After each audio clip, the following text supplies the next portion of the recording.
dan selama kita bertemu di dalam kasih daripada Tuhan Yesus Kristus. Pagi hari ini saya akan berbicara sesuatu, yaitu tentang iman. Saudara, kalau kita hadapi pandemi saat ini, kita sadar bahwa tubuh kita mengalami satu serangan, satu gangguan yang cukup berat, karena tubuh kita harus berhadapan dengan sesuatu virus yang memang tidak bisa kelihatan, dan dia bisa suatu waktu masuk di dalam diri kita walaupun kita sudah memakai protokol kesehatan. Dan ketika virus itu sudah masuk juga nggak mudah untuk mematikan, karena memang dikatakan virus ini obatnya belum ada, yang ada untuk meredakan aja, tetapi yang bisa mengalahkan cuma imun. Nah, karena itu imun inilah satu-satunya yang paling efektif untuk kita pakai menghadapi pandemi COVID-19. Sedangkan imun sendiri belum bisa mendeteksi kelemahannya. Karena itu juga perlu divaksin untuk menguatkan imun, sehingga imun bisa mendeteksi kelemahan dari virus corona. Tapi itu pun bukan jaminan, karena saya dengar banyak orang yang sudah divaksin juga masih bisa terkena COVID-19.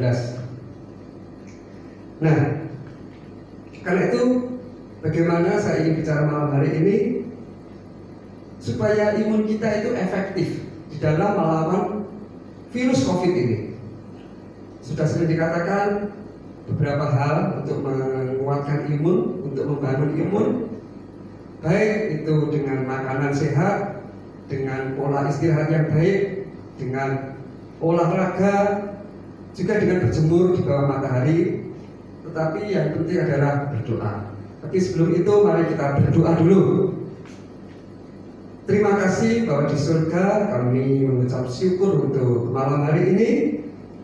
Kalau sebentar kamu mau menyampaikan firman-Mu, kiranya Roh Kudus pesan-pesan apa yang Kau sampaikan melalui firman Tuhan pada malam hari ini, biarlah kami selalu serahkan sepenuh dalam tangan-Mu, dan Engkau yang berdaulat atas hidup hamba-Mu, juga atas hidup seluruh umat-Mu yang mendengarkan daripada firman ini, kebenaran ini ya. Terima kasih, kami membuka hati kami untuk menangkap setiap pesan-pesan yang Engkau ingin sampaikan kepada kami melalui firman-Mu pada malam hari ini. Di dalam nama Tuhan Yesus Kristus, hamba berdoa dan mengucap syukur. Amin. Nah, kembali saya katakan tadi, dari beberapa hal ini saya ingin menggarisbawahi tentang yang menguatkan imun itu adalah diantaranya olahraga. Saya katakan olahraga itu penting, walaupun kita nggak sedang pandemi pun olahraga penting, karena olahraga ini untuk mengatasi segala penyakit apapun bisa. Di samping melatih dan membangun imun kita, tetapi juga melatih seluruh organ dalam dan organ luar tubuh kita. Karena olahraga ini memang sangat penting kalau kita ingin sehat. Sedangkan melatih pun kita harus efektif, dan itu continue, rutin, rajin, disiplin. Gak asal cuma olahraga aja, karena itu membutuhkan pelatihan. Jadi olahraga ini butuh pelatihan. Dan ketika olahraga itu betul-betul dilakukan dengan rutin, dengan disiplin, dengan satu tujuan menjadi gaya hidup lah olahraga ini, hampir setiap hari kita lakukan, saya percaya imun kita akan dibangun untuk menghadapi segala virus apapun. Nah, tapi kalau memang di dalam firman Tuhan dikatakan keterbatasan dari kehidupan seseorang yang walaupun imunnya kuat. Coba kita baca 1 Timotius pasal 4 ayat yang ke-7 dan ke-8. 1 Timotius pasal yang ke-4 ayat yang ke-7 dan ke-8. Tetapi jauhilah, di sini dikatakan, tahayul dan dongeng-dongeng dan dongeng nenek-nenek tua. Latihlah dirimu beribadah. latihan badani terbatas gunanya, tetapi ibadah itu berguna dalam segala hal. Karena mengandung janji baik untuk hidup ini maupun untuk hidup yang akan datang. Haleluya. Ayat ini seakan-akan menyejajarkan antara beribadah dengan olahraga, latihan badani. Karena di sini dikatakan, jauhilah tahayul dan dongeng nenek-nenek tua, latihlah dirimu beribadah. Nah, dilanjutkan, latihan badani terbatas gunanya, tetapi ibadah itu berguna dalam segala hal. Baik karena mengandung janji baik untuk hidup ini maupun untuk hidup yang akan datang. Ibadah itu juga perlu latihan, seperti olahraga. Olahraga perlu latihan. Kalau olahraga perlu rutin, ibadah itu juga harus rutin. Karena tanpa rutinitas, olahraga itu juga sia-sia. Saya kalau mengajarkan orang olahraga, kadang dia kata, aku sudah sering melakukan perjalanan ke pasar, kemana, ke toko, kemana, itu sama dengan olahraga. Sebetulnya beda, efisiensinya berbeda. Karena itu sifatnya hanya suatu saat dan tidak efektif lah untuk menjaga kesehatan. Hanya sambil lalu aja. Karena olahraga yang ingin mendapatkan hasil yang maksimal itu harus memiliki satu efektivitas, yaitu rutin, kontinu, disiplin. Misalkan jalan cepat, lari atau bersepeda, itu rutin. Misalkan komitmen kita satu hari jalannya setengah jam, atau kalau bagus lagi lebih dari setengah jam. Nah, saudara, cuma di sini dikatakan memang latihan badani itu terbatas gunanya. Itu hanya sesaat untuk ketika kita masih hidup aja. Karena hidup kita juga terbatas. Jadi latihan badani pun terbatas semasa kita hidup aja. Tapi itu yang menguntungkan untuk jasmani. Kalau kita sampai tua diharapkan kita nggak sakit-sakitan. Apalagi kita nanti masa tua kita kena stroke atau mungkin lemah, kurang isi. Kita masih sehat aja, kalau sudah ada gangguan di kaki, untuk jalan sudah susah, untuk apa itu sudah nggak enak banget. Tapi kalau kita pengen tubuh kita itu tetap terlatih semuanya, yaitu salah satu olahraga, supaya kita bisa menjaga kesehatan. Dan di sini saya katakan, kalau latihan badani itu terbatas, memang hanya untuk sementara kita masih hidup dengan jasmani ini. Dikatakan tetapi ibadah itu berguna dalam segala hal, karena mengandung janji baik untuk hidup ini maupun untuk hidup yang akan datang. Ini luar biasanya ibadah. Untuk sekarang ketika kita mulai belajar ibadah dengan kontinu, setia, sungguh-sungguh serius, nggak hanya sekedar ya sambil lalu aja lah, kalau ada waktu, kalau nggak ada waktu ya sudah. Itu manfaatnya beda dengan kalau orang punya hati yang haus dan lapar untuk suka, untuk senang mengikuti di dalam persekutuan ibadah, untuk kita menerima pelatihan dari firman Tuhan, pelatihan firman Tuhan yang kita terima kebenarannya, juga pelatihan untuk kita melakukan di dalam persekutuan, dalam pelayanan, dalam hubungan satu dengan yang lain. Bisa terjadi konflik, tapi melalui hidup kita yang dibentuk oleh kebenaran, itu kita bisa menikmati.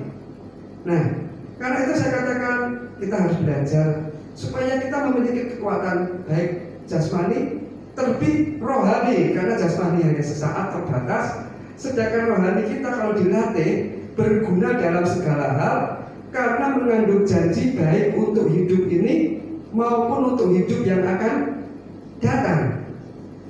Kalau jasmani tadi, kalau secara lahiriah lawannya adalah banyak virus, bakteri, kuman, dan penyakit apapun lah, parasit semua.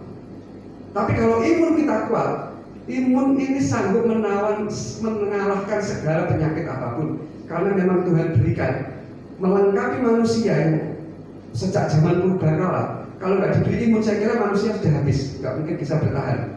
Manusia hanya bisa bertahan karena dia memiliki imun, walaupun dulu belum ada obat, belum ada dokter sejak manusia pertama purbakala itu. Tapi dia bertahan karena secara langsung dia dengan aktivitasnya dia membangun imunnya. Demikian juga kita secara sekarang ini. Kalau imun kita kuat, musuhnya apapun bisa melawan. Demikian kalau kita melatih manusia batiniah kita dengan ibadah. Dan itulah yang saya katakan dulu pernah, yaitu iman. Di dalam ibadah kita selalu dilatih melalui kebenaran firman Tuhan untuk membangun iman. Kalau musuhnya iman, yaitu dosa. Virusnya hanya satu yang paling kuat, yaitu hanya dosa. Virusnya si COVID-19 itu membinasakan. Dosa juga sama. Cuma COVID-19 hanya bisa membinasakan tubuh, tetapi dosa bukan hanya tubuh yang binasa, tetapi juga roh kepada kematian yang kekal. Nah, kalau kita ingin menjadi manusia yang berbahagia, ibadah itu merupakan satu kunci untuk kita tetap bisa melawan tabiat dosa yang seringkali muncul dari diri kita sendiri. Seperti kanker lah, kalau manusia itu kanker kan dari dalam dirinya sendiri. Dosa itu dari tabiat daging sendiri. Ketika iman kita terus dibangun melalui firman Tuhan, melalui persekutuan dengan ibadah itu tadi, maka tanpa sadar hidup kita akan semakin kuat rohani kita. Dalam Roma 12 ayat yang pertama, semua pasti sudah hafal.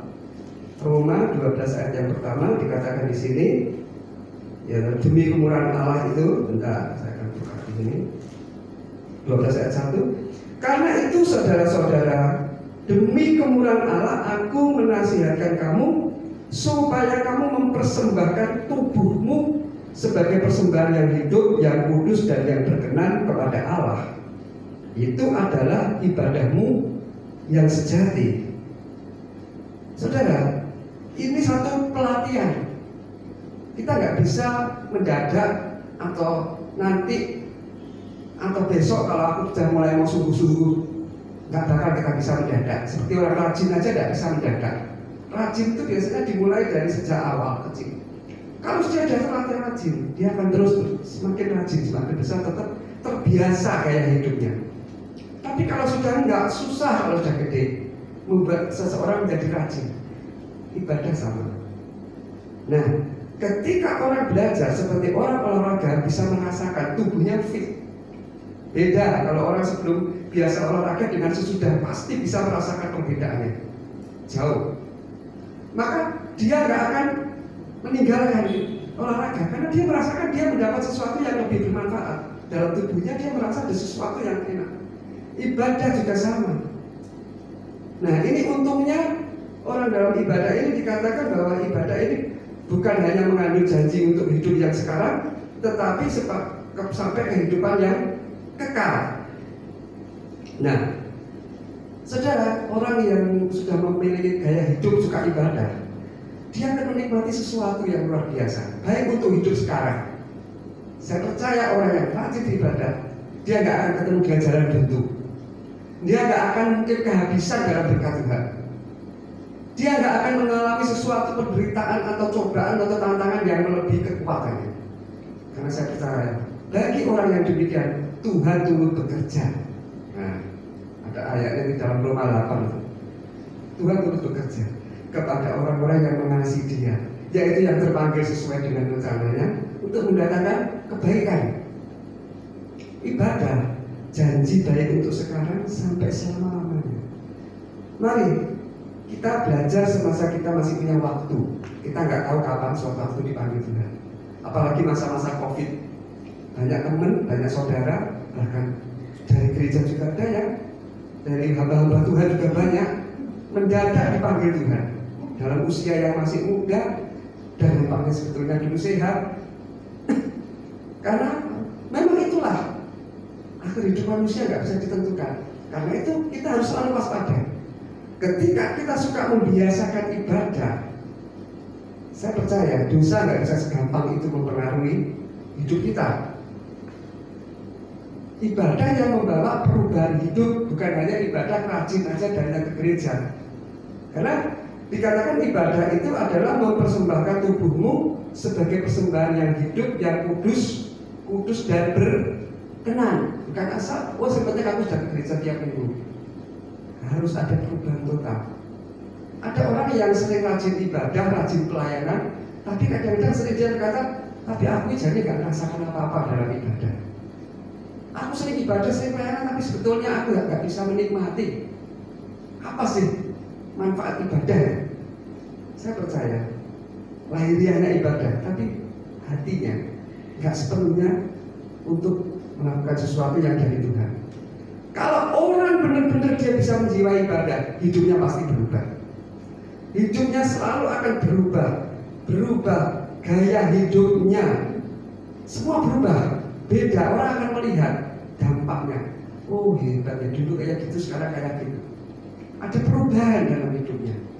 Nah, ibadah inilah yang dikatakan mempersembahkan tubuh sebagai persembahan yang hidup, kudus dan yang berkenan. Karena ia ingin memperkenankan Allah, bukan hanya sekedar datang ibadah. Bagaimana aku bisa datang dengan Tuhan? Apa yang aku akan persembahkan kepada Tuhan? Apa yang aku bisa lakukan untuk Tuhan? Bagaimana aku menjaga kekudusan? Karena itu yang Tuhan perintahkan. Dan juga dalam hidup sehari-hari, bukan hanya saat di gereja. Dalam hidup sehari-hari, dia mengalami satu dampak yang berbeda. Orang boleh melihat sesuatu yang benar-benar bisa memuliakan Tuhan. Pasti dia menikmati bahwa melatih hidup untuk berkenan kepada Tuhan, melatih hidup untuk beribadah kepada Tuhan, itu membuat sesuatu yang luar biasa. Baik bagi dirinya masa dia masih hidup di dunia, terlebih nanti untuk masa yang kekal. Nah, jadi saudara mengalami dampak atau saudara mengalami sesuatu yang bermanfaat dalam ibadah itu tergantung saudara, bukan pembicara, pendeta, bukan juga pemimpin pujian, bukan juga karena saudara rekan-rekan saudara yang katanya kadang-kadang aku tidak bisa enak kalau ada si A, si B. Itu memang perlu dilatih supaya kita bisa menerima apapun dari sesuatu yang mungkin tidak kita cocoki, karena memang ibadah itu membangun hidup kita. Ketika saudara benar-benar memiliki satu komitmen bahwa hidupmu harus dibentuk oleh kebenaran firman Tuhan, sehingga bukan kehendakmu saja yang hidup sekarang, firman Tuhan ini hidup sesuai kehendak Tuhan, supaya aku berkenan kepada Tuhan. Hidup saudara akan dibaharui, hidup saudara akan saudara bisa nikmati kebersamaan bersama Tuhan. Itu luar biasa. Nah, saudara, kalau iman saudara hidup, saudara benar-benar merasakan hidup di dunia itu bukan hal yang menakutkan, apalagi saat ini hal yang mencemaskan. Seperti Paulus katakan, kalau hidup bagi Kristus, mati itu adalah keuntungan. Artinya dia nggak khawatir, kematian aja nggak bisa membuat dia takut atau khawatir. Bahkan dia katakan untung, karena Paulus bisa menikmati, walaupun sepanjang hidup Paulus lebih banyak menderitanya setelah percaya Tuhan Yesus. Dia setelah percaya Tuhan Yesus lebih banyak menderita daripada enak. Masuk penjara sini, keluar penjara, pindah penjara lagi, dibawa dengan kapal, tenggelam, terkatung-katung. Tapi dia katakan itu indah. Bahkan andai kata mati pun itu keuntungan kalau hidup bagi Kristus. Tapi kalau hidup bagi dirinya sendiri, walaupun dia orang Kristen suka ibadah, tapi hidupnya hanya untuk diri sendiri terus, dia tidak mau berubah, dia nggak mau dibentuk, kering saudara. Kehidupan rohaninya kering, sehingga perubahannya nggak kelihatan. Orang yang itu kan apa? Itu kelihatan dari gaya hidupnya. Orang yang tidak mau dibentuk, orang yang tidak mau memiliki gaya hidup yang Tuhan mau, yang kehendaki, itu kelihatan. Coba kita lihat dalam suratan 2 Timotius pasal yang ketiga. 2 Timotius pasal yang ketiga, sampai dari sini mulai ayat 1. Ketahuilah, mulai pasal yang ketiga ayat yang ke-1, 2 Timotius 3 ayat 1. Ketahuilah bahwa pada hari-hari terakhir akan datang masa yang sukar. Manusia akan mencintai dirinya sendiri dan menjadi hamba uang. Mereka akan membual dan menyombongkan diri. Mereka akan menjadi pemfitnah orang. Mereka akan berontak terhadap orang tua dan tidak tahu berterima kasih. tidak memperdulikan agama. Ini secara umum, nggak mau tahu dengan kebenaran, nggak mau tahu tentang Tuhan, karena dia hanya hidup untuk dirinya sendiri. Ya, tidak tahu mengasihi, tidak mau berdamai, suka menjelekkan orang, tidak dapat menekan diri, garang, tidak suka yang baik, suka mengkhianat, tidak berpikir panjang, berlagak tahu, lebih menuruti hawa nafsu daripada menuruti Allah. Nah, ini secara umum. Ya, manusia hidupnya nanti saat ini kita lihat. Kalau zaman saya dulu masih kecil dengan zaman sekarang, kejahatan manusia jauh lebih banyak sekarang. Sekarang benar-benar manusia kejam, kasih menjadi tawar. Sekarang manusia hanya urusan duit kecil bisa membunuh. Sekarang ini orang mau merampok, mau membunuh orang itu gampang sekali mematikan orang. Karena ya memang ini sudah ditulis dalam firman Tuhan, keadaan kejaman. Bahkan yang di ayat 5, nah ini orang yang percaya. Ayat 5, secara lahiriah mereka menjalankan ibadah. Ada yang suka ibadah juga, ibadah mereka, tetapi pada hakikatnya mereka memungkiri kekuatannya, jauhilah mereka itu. Nah, ini kekristenan yang tidak bisa berubah. Ibadah tapi tidak ada perubahan hidup. Imannya iman yang mati.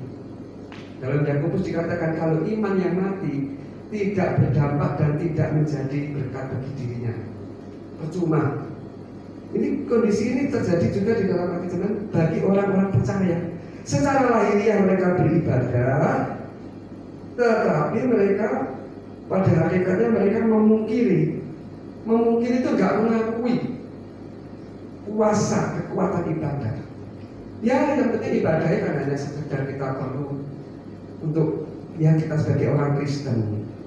Padahal ibadah itu ada kuasa, mengandung janji tadi dikatakan, baik untuk zaman ini maupun sampai masa yang akan datang. Karena itu saya ingin saudara, mari kita sebagai orang-orang yang mau menikmati manfaat untuk kita beribadah. Ibadah yang ditulis dalam Roma 12 ayat 1 itu perlu latihan. Kita melatih bagaimana kesetiaan kita di dalam masa-masa ini. Kadang ibadah sering dihentikan karena ya memang dari pemerintah, PPKM. Tetapi semasa kita bisa beribadah, jangan sia-siakan waktu yang kita bisa gunakan untuk ibadah. Jangan justru kita nyaman ketika tidak ada ibadah. Kita merasa lebih nyaman kalau tidak ada ibadah daripada ibadah. Itu menunjukkan sampai seberapa kehausan dan kelaparan saudara akan kebenaran firman Tuhan. Kalau saudara benar-benar ingin menikmati, mau melatihlah tubuhmu untuk beribadah.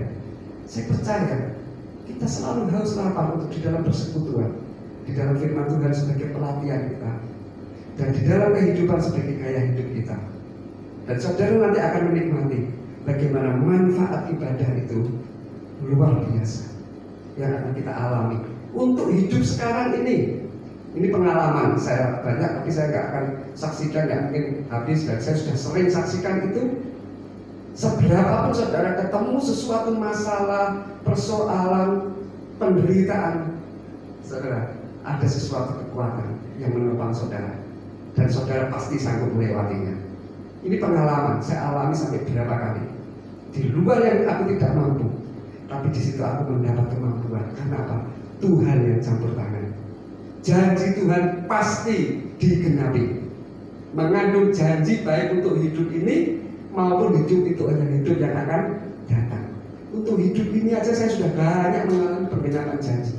Karena itu saya percaya lebih lagi janji itu yang akan datang. Untuk kehidupan yang kekal luar biasa, di mana sudah tidak ada lagi kecemasan, penderitaan, ketakutan, kesakitan. Itu Tuhan sediakan bagi orang yang benar-benar memiliki hati yang selalu haus dan lapar akan kebenaran. Hati yang benar-benar mencari kehendak Tuhan, hidup di dalam kekudusan, mempersembahkan hidupnya sepenuhnya, diserahkan untuk Tuhan. Sehingga saat suatu-waktu Tuhan kita datang, Dia tidak akan memberitahu sebelumnya. Entah kita kapan, nggak perlu nunggu Tuhan Yesus datang kedua. Dia datang secara pribadi untuk memanggil kita, Sudah siap atau belum? Karena dalam COVID ini sudah lebih lagi, banyak orang dipanggil secara mendadak. Saya nggak terlalu takut dengan itu karena saya yakin bahwa waktu kita yang punya bukan penyakit tapi Tuhan. Dan Tuhan yang menentukan. Yang penting saya siap atau tidak, itu yang paling saya takuti. Saya belajar, saya harus siap untuk menantikan kapan Tuhan akan memanggil saya. Saya percaya kita semua merindukan kedatangan Tuhan dalam kehidupan kita secara pribadi, membawa ke suatu tempat yang dikatakan Paulus yang luar biasa. Hidup bagi Kristus itu satu keuntungan, karena tempat kita di sana jauh lebih mulia, lebih luar biasa, yang tidak bisa kita bayangkan. Bahkan yang kita bayangkan pun tidak bisa, karena terlalu jauh, bandingnya tidak bisa dipikir dengan kita. Malam hari ini, pagi hari ini, biarlah melalui firman ini kita dikuatkan, kita diingatkan untuk kita senantiasa suka lebih lagi, giat lagi melatih tubuh kita untuk beribadah, melatih bagaimana kita semakin melakukan kehendak Tuhan, mempersembahkan hidup bagi Tuhan. Apa yang kita bisa lakukan untuk Tuhan? Menjaga kekudusan dan memelihara hidup supaya tetap berkenan di hadapan Tuhan. Saya percaya itulah satu kunci yang membuat di masa COVID ini pun saudara tetap berbahagia, saudara tetap bisa menikmati kebaikan Tuhan yang begitu luar biasa, kasih setianya selalu kita alami hari lepas hari. Haleluya. Saya ucapkan selamat pagi, Tuhan memberkati kita semua. Mari kita berdoa dahulu. Terima kasih Bapa di surga, terima kasih Tuhan Yesus Kristus, terima kasih Roh Kudus. Hamba mengucap syukur untuk malam hari ini, untuk pagi hari ini. Seberapa kami mendengarkan firman-Mu, biarlah pesan-pesan-Mu selalu menguatkan dan mengingatkan kami, untuk kami selalu sadar bahwa hidup ini memang hanya sesaat, terbatas. Tetapi apa yang Engkau sudah sediakan kami itu kekal, dan itu harus kami lebih perhatikan. Itu harus lebih kami utamakan untuk melatih manusia batiniah kami lebih lagi setia, lebih lagi kuat. Iman kami dibangun melalui setiap perbuatan-perbuatan yang kami lakukan sesuai dengan firman-Mu. Terima kasih Bapa, terima kasih Tuhan Yesus, terima kasih Roh Kudus. Engkau melihat setiap hati kami, dan kami percaya Engkau juga memberkati setiap mereka yang sudah mendengarkan firman ini, dan Roh Kudus mengurapi supaya firman ini terus berbicara di dalam hati mereka, membentuk gaya hidup mereka semakin mendekat, melekat kepada Tuhan saja. Terpujilah nama-Mu Bapa, di dalam nama Tuhan Yesus Kristus hamba sudah berdoa dan hamba mengucap syukur. Amin. Selamat pagi, Tuhan memberkati. Mari kita terima berkat. Kiranya berkat, damai sejahtera, sukacita dari Bapa di dalam kerajaan surga, cinta kasih daripada Tuhan Yesus Kristus, persekutuan dan penghiburan daripada Roh Kudus selalu menyertai kita semua, baik pagi hari ini maupun sampai selama-lamanya. Amin. Selamat pagi, Tuhan berkati.